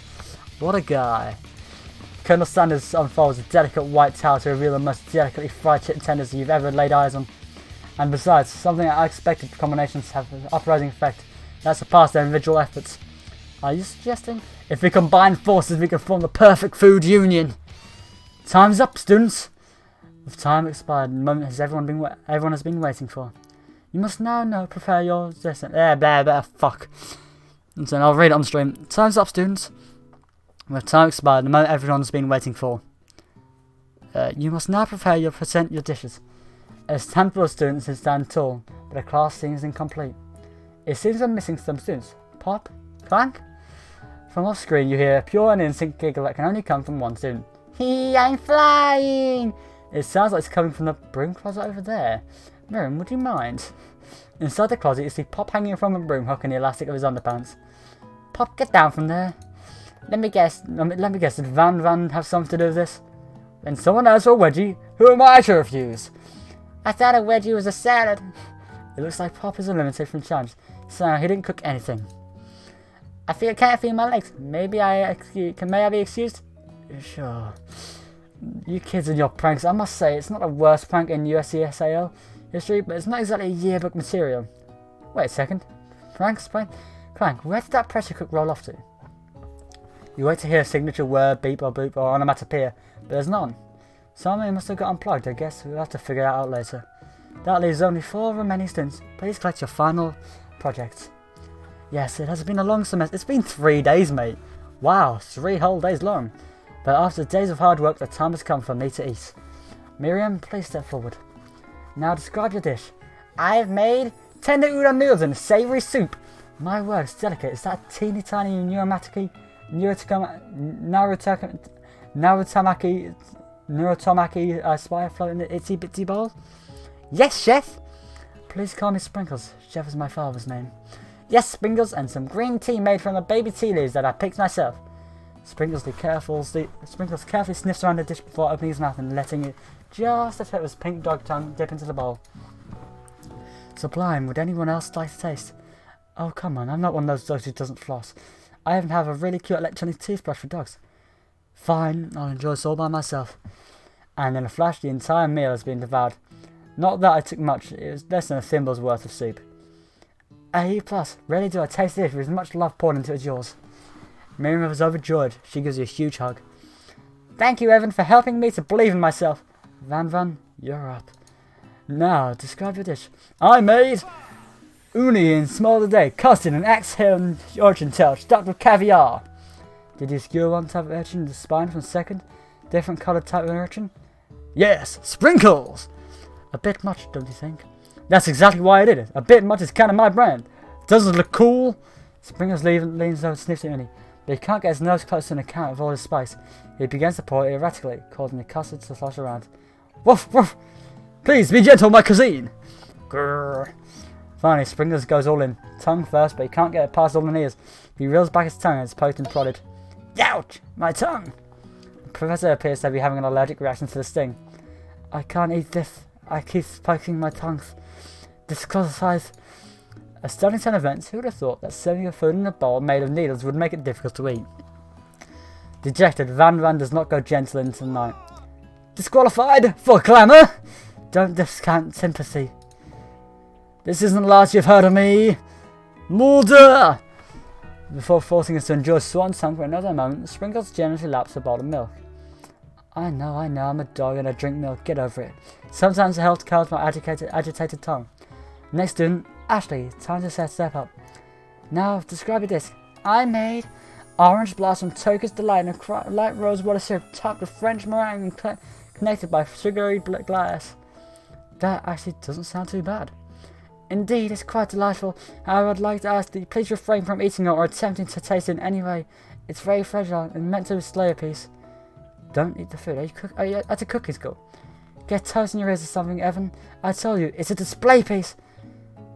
Ashley, I must say, it is beautiful. However, it is a communication at a cooking school. Yes, which is why I cooked it and did an extremely good job cooking it too. I didn't realise that we're having an eating exam. If I wanted to be done eating, I'd go to the College of Eating School in Hungary. I suppose you could smell it if you actually insisted, but don't breathe hard. You might disrupt the sugar spiral. If the food cannot be eaten, it cannot be judged. You are disqualified. Rage overtakes Ashley as she finally cannot keep her two-faced routine up. You wouldn't know high-end cuisine if it cooked you! And as Ashley storms out there, fuck me, she's holding a knife. She's gonna stab some. And as Ashley storms off to rededicate herself to being the best, but this time without being shackled by trying to be fake nice and like everyone else. This isn't the last you've heard of me either! If the class gets much smaller, I'll be teaching myself. You and Colonel Sands, the final cooks, step up together. 2 chefs? What began as a bowl of delicious mac and cheese has become something else. He examines it closely, sniffing and eyeing the bowl. I don't think I have a good thing about us. Somewhere in the room, a literal drum roll plays. Just when I thought I've seen everything in this kitchen, you just give me this thing, and completely blown away. In my 49 dog years of my life, I've never tasted anything so delicious and perfectly balanced. It's so delicious the fact that everyone passes the class. You pass, and you pass, and you get a pass. Everyone gathers around the pie tasting the mac and cheese bowl. You seem to be transcending into reality of another dimension. You win. Together, you and Colonel Sanders have made the new menu item so impressive that even the Van and Ashley have drawn back in its magnetic fragrance. When they gaze upon your mac and cheese bowl, they admit that you are indeed an excellent chef. Sprinkles declares that you have passed. Everyone has passed. There are more supposed to be in the ballot, but come on, how could they be better than this one? Now that the school year is over, everyone has graduated, the students return for one last stunt to get their groove on. The cafeteria has been completely redecorated in order to serve as the site of the school's graduation dance. Compared to the massive high-tech cooking arena, the humble decor seems downright cute and cozy. DJ Doug is in the house! Oh, wow! You know that Spring is a master chef, but also a world-renowned turntablist who can say you can't teach a gold dog new tricks. Van and Ashley tell everyone that they committed themselves to righting the wrongs they did while they were in the villains. From you actually believe them. That's another haunting. No ghosts allowed at graduation. This is clearly written in the school's bylaws. I was never actually a ghost. Our Lord Traitor could finally notice me. Oh, amusing.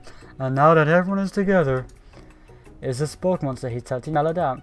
Everyone, this is Spork Monster is no more. From here on out, I prefer that everyone refers to me by my name. Party Monster! Student tries to finish what he's trying to say, but everyone is too wrapped up talking to Spork, Party Monster. Dejected student walks off. Maybe things didn't work out for Miriam romantically, but she found in love in her cooking, and you know what? She's gonna do great. A red carpet rolls out across the floor of the ballroom. It's like Hollywood movie premiere. Who could command such an entrance? It's Pap! He's arrived late to the dance, but apparently for good reason. Walking into the carpet, you see, perched atop his dirty chef's hat.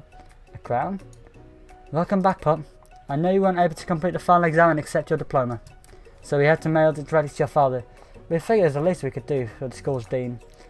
Oh, now I get it. And we get a new swing to the school, not to mention the honour of educating the son of chancellors such and such. The music of the dance is interrupted by the sound of sparkling electrical hissing. It's Clank who has arrived late to the dance. Now I've graduated, I can reveal my truth. Well, he's still doing that talking thing. I am Clank, and I am not of this earth. I'm actually from a faraway planet in another dimension. What? What? Actually, I feel like I knew this the whole time.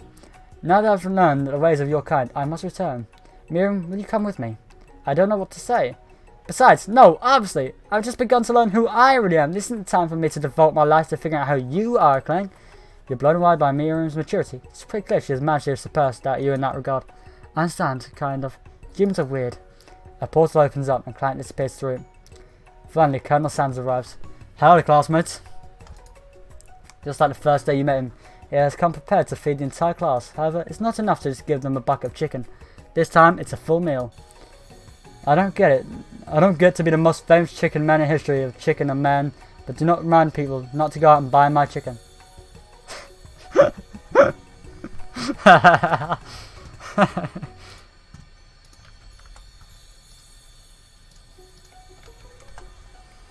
Fuck me.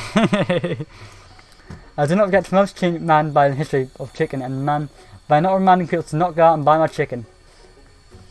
The end? No, it's not the end. As everyone feasts on their delicious chicken at dinner, Colonel Sanders? Yes, Evan? I couldn't help but wonder, was our final exam team purely actor's strategy carried out by two cunning chefs, or was it something more? I'm afraid I can't answer that question directly. Instead, I'd like to ask you a question of my own. May I have this doosey-doo? Colonel Sanders extends his hand to you, and you feel a surge of energy jump off the tip of your fingertips. His hand, the hand of a master chef, so dedicated to the craft of fine cookery, so tender yet refined, so milky smooth. Fingers like finely battered drumsticks turned in flour, soaked in buttermilk and dusted with exotic spices. But they did not reach for tongs, a knife, or even a spork. Tonight, they reach for you.